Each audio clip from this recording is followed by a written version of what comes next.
embryonic stem cells is that they can change into unintended cells after injected to the body. Therefore, adult stem cells are more often what is used in treatment. Adult stem cells do multiply through cell division, and they have the ability to replenish dying cells and regenerate tissue. For example, a patient who has suffered a heart attack and sustained heart damage could have damaged the tissue within them. But stem cells would allow them to regrow this tissue so that they would be essentially cured.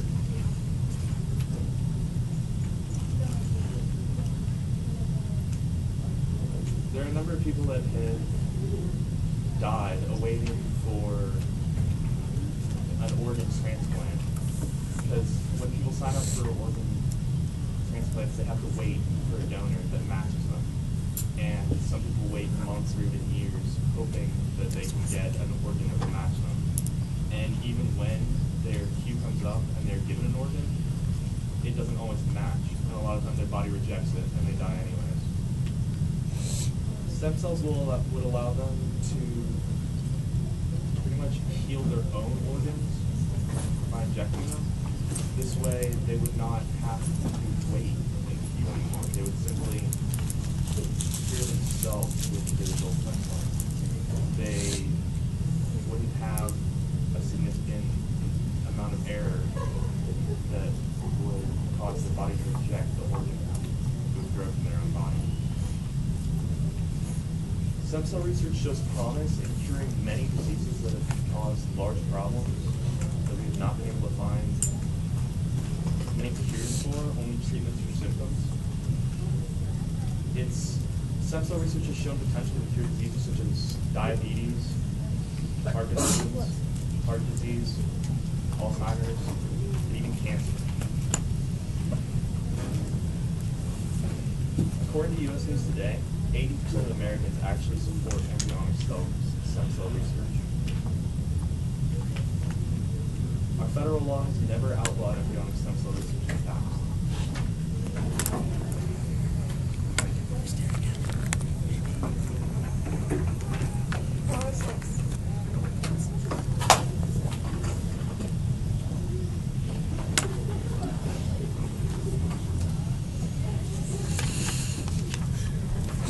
While there's been stem cell research from cell transplants that have the ultimate success of electing the point-in-term miracle cells, these success stories often incorporate adult stem cells.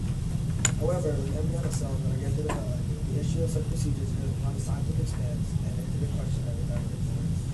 However serious the disease may be, we cannot just go and develop cells in the embryo, manipulate those cells, and leave the embryo as a conductor of life. The moral values of such a prejudice is not based on final scientific evidence. To save one's life through such stem cell transplants is to kill another one's life at the same time. In World War II, similar manipulation of human cells was used by Nazi museums, and punishment and regulations were laid upon them at the same time. So why would someone agree with such procedure today, as it was frowned upon even back then? These regulations, known as the Nuremberg and Helsinki Declarations, were designed to protect humans from such hazardous experiments by allowing such procedures to be performed manipulative surgery and such transplants, similar to the Nazi science. In addition, all humans, no matter what race in life, should retain the same rights, whether it be a fetus, child, or adult. By using such skilled measures, one would also take away life unjustifiably to support others. There's not enough evidence to say that a fetus is less human than a child, but that an adult is more human than a fetus. If we were to judge one on whether it's based on physical appearance is justifiable, we would be powerful enough to handle a murder. However, we cannot on such basis as the truth of that an embryo does not have those characteristics of a full-fledged human being than an adult. Although it is true that embryos, including sperm cells and egg cells, are last natural, one should not claim to use embryos to use experiments as trivial consequences of scientific technology. Who is to say that there is not a mad scientist who may experiment uncontrollably or open cells which thousands of embryos might be controlled without it? Moral reasoning must always be in the conversation when it comes to human experience. If the only way for potential success of embryonic stem cell therapy is to either clone an embryo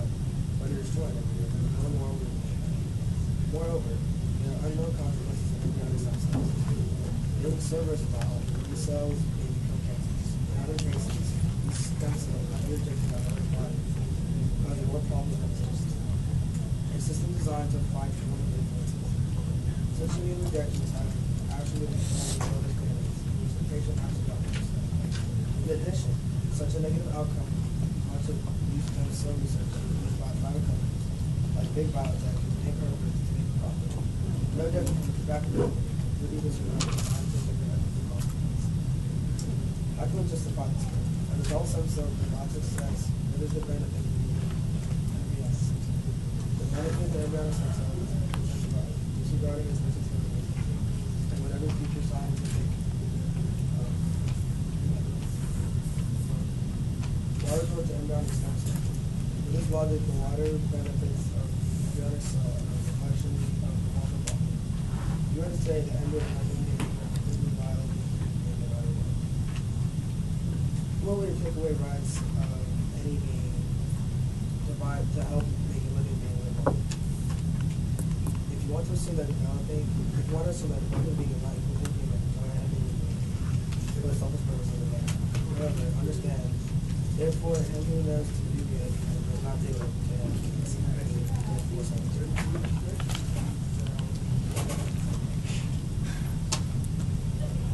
341.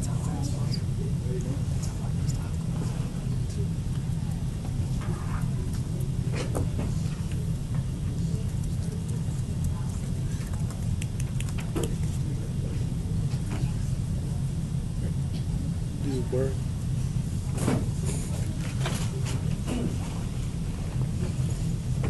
You have mentioned that child and adult using adult stem cells is morally wrong. Can you explain why? You said cells from embryos, child and adult. Okay, why is it not acceptable?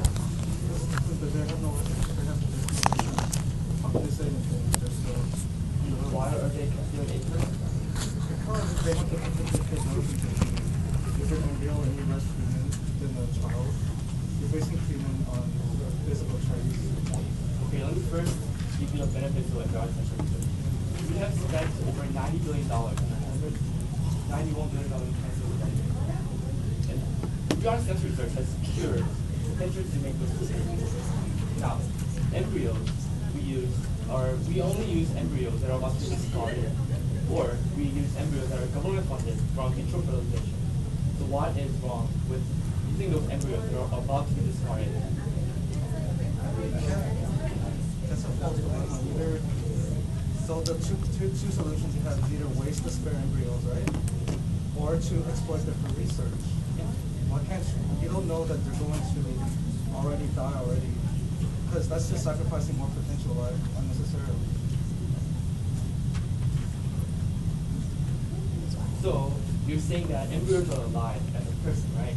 But life does not start at conception. But logical time, when someone is considered a person, the logical time will be when a fetus becomes able to survive on its own as an independent life. But you're defining humans as the lived by physical traits. No. Humans should be defined as like the potential to become something else. So Embryos have the potential to become a human. embryo is not a person because it is a weak-old embryo consisting of 7 cells. So no life is created during conception, but only the DNA of existing life is created. So no life is created. And you're also using the embryos that are about to be discarded. Why are you considering embryos as persons?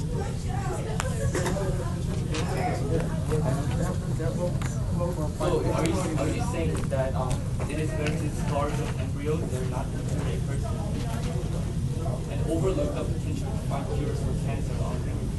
It's not worth it though. How is it not worth it? You're taking the life away of someone that could potentially live. You're just taking it without any justification.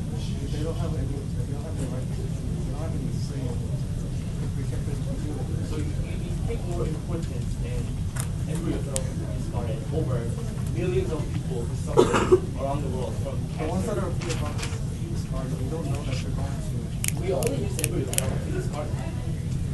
the IVF. embryo fertilization facilities. Research organization involved in Thank you. 314. That was actually Your pretty. turn. Ooh, it's getting heated all up there. Oh, Through my research, I could not find one case of successful embryonic stem cell research. Do you have one? Here's suggesting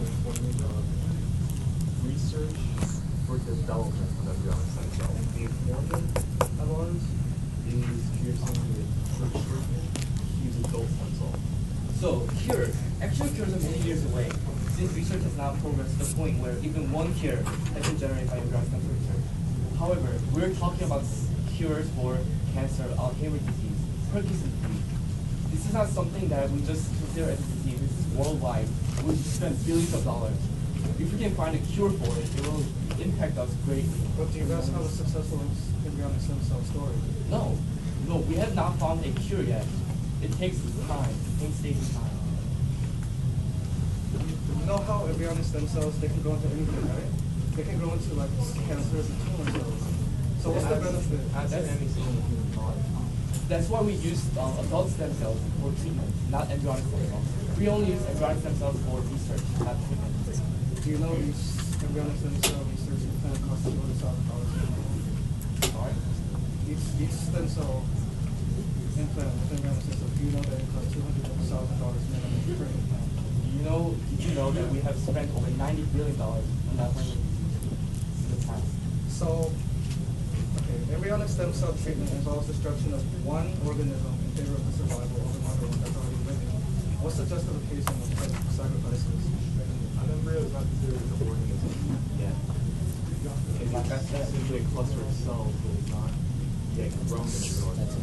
So what would your definition of finally being a human be? I said that It is a constant cell. So why would you use embryonic stem cells if adult stem cells are successful right now? Adult cells are successful in healing or regeneration, but not yet successful in curing stronger diseases such as Alzheimer's, Parkinson's, and embryonic stem cells have shown promise to be able to better disease. And also, adult stem cells are limited and not very flexible. They are pre-programmed and they develop after the embryonic development. That means that they cannot develop into any other human body cell types. In our case, embryonic cells. In vitro fertilization destroys spare embryos, right? So why should scientists use IVF on the ground that since they're going to die anyway, why not use it for research? What's the justification for this false development? When there is in vitro fertilization, people are trying to create children who live and are successful in creating their own children. So the scientists have to do is they fertilize multiple eggs, and unless you want more people like K plus 8 running around, there's going to be extra cells on it. 306. GG. There you go. Alright, who's closing first? Got you. I don't want to record the closing. In general, mankind system proven if the cooker eats twice as much as nature requires.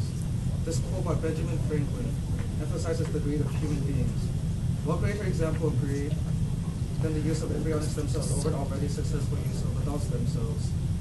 To perform experiments with embryonic stem cells is to commit a crime against the human race. As the use of embryonic stem cells requires for the destruction of the developing life form, whose business is it to say a human embryo is not a human, simply because of physical characteristics? Who has the authority to take the precious thing we call life away from an innocent embryo, which has no chance to defend itself? The idea of embryonic stem cell research itself is contradictory on its own. What is there to accomplish by saving one's life by destroying and ending the life of another? Is an embryo any less a human than a child or an adult? The ethics of destroying embryos are completely absent, and if one is to believe the naive fact that an embryo is not a human, then they are sadly misinformed.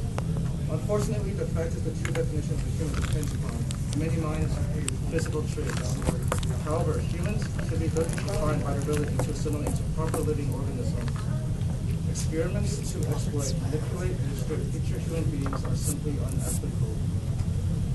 No matter how great the scientific advancement embryonic stem cells will bring, such research is not worth the millions of lives that are destroyed in the process, discarded in the experimentations. As stated before, embryonic stem cells are stimulated by one powerful factor that has permeated human beings from the beginning of time: greed. From the least to the greatest, all are greedy for gain. Profits and trees to life, all practice deceit. Jeremiah chapter 6. Jesus quote the Bible?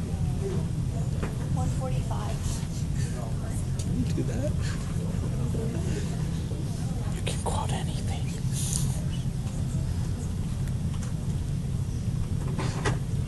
Okay. So why continue embryonic stem cell research, as my opponent says? The controversy, but some controversy is very unnecessary. As of 2010, according to the US News, 90% of Americans support embryonic stem cell research. The chairman of the Harris Poll says, even among Catholic and born-again Christians, people believe that stem cell research should be both, only few people believe that stem cell research should be forbidden because it is unethical or immoral. However, there is still around 10% of people who oppose it. Why? Simply put, they don't like the idea of killing babies. What babies? Life does not start in conception. When someone is considered a person, it is an independent life form means to survive. Take for instance, my fingers are alive, but if I chop it off, it will die off because it is not an independent life form. This same idea is exemplified by the legalization of abortion. Is abortion illegal? Is stem cell research illegal by the federal law? No. Again, embryonic stem cell research is not using any embryos for research. For the majority of the research facilities only use embryos that are about to be discarded by the parent or government-funded frozen embryos for future fertilization. Medical miracles do not happen simply by accident. They result from painstaking and costly research, from years of failures. Obama, in 2009, lifting the ban of embryonic research said, "Today, with the executive order I'm about to sign, we will bring the change that so many scientists, researchers, doctors, innovators, and patients and loved ones have hoped for and fought for. We will lift the ban on federal funding for promising embryonic stem cell research. We will vigorously support scientists who pursue this research, and we will aim for America to lead the world in a discoveries aid one day immediately." The majority of the world advances in embryonic stem cell research as of now. The shaded areas represent the areas that permit embryonic stem cell research, which is more than 3.6 billion people, more than over half of Because you have to the quote world. this India and China. Countries consist of Spain, China, France, Canada, England, India, Russia, and of course the United States. Stem cell research is necessary to advance in the field of medicine. The profits we have seen so far already heavily outweigh any problems spurred in research of the use of stem cells. Just a few months ago, President Obama gave America its Christmas present by adding 3 more lines of embryonic stem cell research, adding UCLA to the 146 lines of embryonic stem cell research. Both embryonic stem cells from research and are undoubtedly needed in America. John Danford, an ordained priest and a former U.S. senator, once said, "My entire political career, I voted pro-life, and that is exactly why I favor stem cell research initiatives." Thank you. 40. Thank you, gentlemen. You're welcome. Very nice. I'll take up score sheets.